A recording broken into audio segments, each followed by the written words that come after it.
Just thought I'd do a bit of a vid, just outlining, I suppose, this concept that sort of come to me. Um, Definitely been, it's been in my, certainly been on my radar now since 2015, and a couple of events last month have led me back here, and more recently, just on last Friday, that led to this site here again, and the site is essentially, if I back out a little bit, is Logan Central. So it's where it's located, obviously in Brisbane. There, if we go right back into it again, the actual site itself, the rental property there is only that section there at the moment. But what interests me right from the word go 2015 was the whole site, which essentially runs all the way like that, right to the back of Sky Badminton, all the way around to this vacant block of land and possibly this house that's sitting here, and then comes back into here. That's a pub there, and out to the front there. So in there we have a superstore, Lifeline.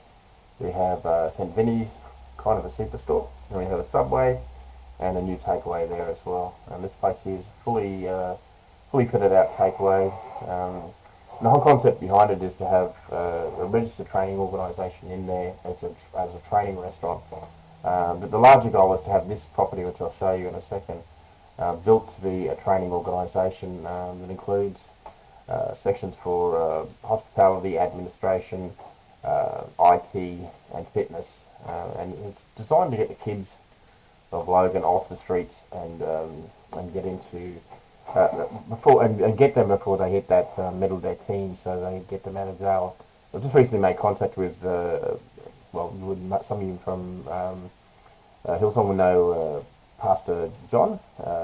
He does ministries in the prisons and has a lot of contacts from ex-prisoners who live in the Logan area, who've got some pretty amazing testimonies how they found God along the way. So I'm just going to zoom in using a little man who can walk us all in there, give you a bit of a rundown of the site.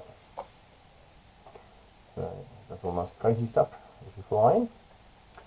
So just to bring you around, as you can see from here, you can see the 7-Eleven just there. Behind the back there's a Macca's, and this is the front of the property. Now there's obviously a serious problem there straight away, that the amount of trees that are there, that we'd have to do something about that, but that's something we can work on later there. So just moving down, again you can see down there there's a KFC, and then we've got the pub that goes in there.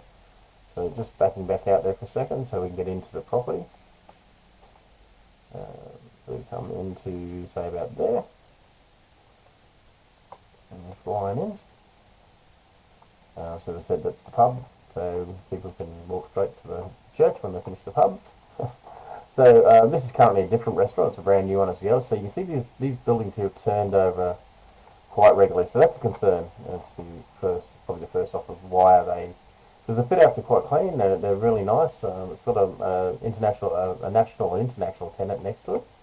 And Silly Willie's is the one that's over 110 square metre site, fully fitted out, ready to go. Walk in, take over. So it's kind of exciting there, but there is a concern, obviously, as to why these buildings are changing hands so quickly. So that's something I've got to do some research on.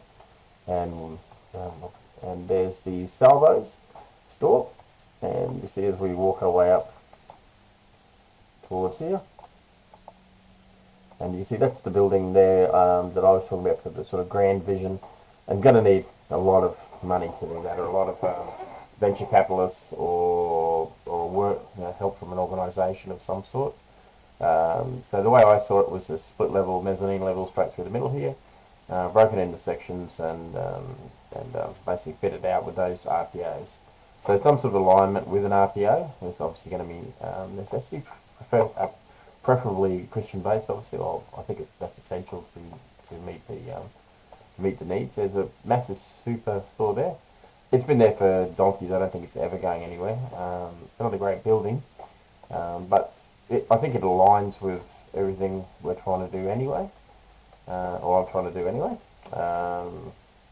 So just going to back out and I'll throw you over to this other block of land over here, see if we can get into that. Ooh, there we go, so we'll go into the car park. And you see the car parks, yeah, it's got a massive amount of car parks as well. So So from a church point of view, which I thought this site here would be an amazing place for a church. There's also a single house just sitting there for a developer to come in there and either adding a larger church, more car parks or whatever. I think would be awesome. And again, that's a close up of the building. This has been there for quite a while, but the whole centre itself, again, it's turned over tenants over the last 7 or 8 years that I've known the building, probably at least 8 or 9 tenants, which is a lot, obviously, because it's obviously a big building, and I'm not sure of the rental at the moment. But so that's a bit of a brief overview. There's also several childcares across the road, again, which meets in with some of those needs as well.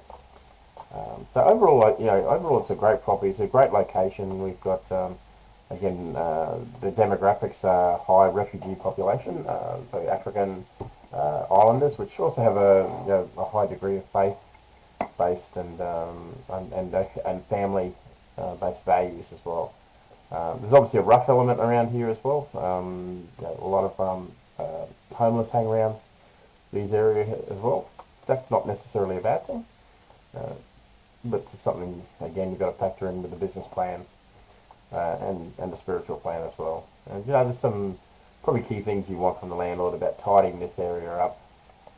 It looks just a bit untidy. Well, actually no, it doesn't look a bit untidy. It looks really untidy with just having industrial bins sitting in the middle of nowhere, or just in car parks. It needs to be tidied up and covered properly, and more away from the shops than what they are. So, and the other thing is taking advantage of the passing traffic, which is this is the major thoroughfare coming through Logan.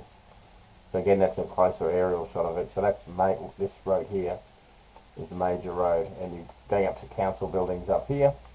Got a big library just down here as well, and then that's the Logan Central Shopping Centre.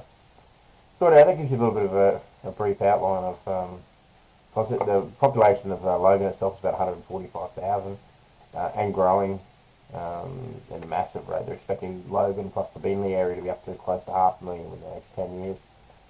So this is a great location. I said the only thing that concerns me most is the turnover of tenants, but having seen what they do, they don't do a great job of it, and there's some key factors there about signage coming into it, access into it through there, that if you miss that to get into there, it's very, very difficult.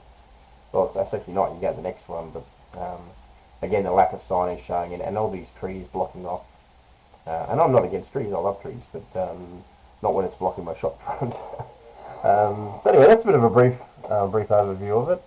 As I said, we've got a Macca's up here, and we've got a KFC down there, so it's a really great location. As I said, God's put it into my path for one reason or another, and I got that premonition on Friday of that location, to drive out there, and that's when I found that place. And actually, sorry, I didn't mean to do that. I was going to. So, and I have sent you on the other actual. That's the site there. I have sent you on the other email. For those of you who sent an email, the actual internal looks of it. And I'm actually checking it out tomorrow on a Thursday. So anyway, I hope you enjoyed the vid, and you can see kind of what I'm looking at. And I know we talked about a few other ideas between yourselves, and I'd love some feedback next time I see you and see what your thoughts are, and that would be awesome. Thanks for taking the time out of your day. God bless. See you Sunday.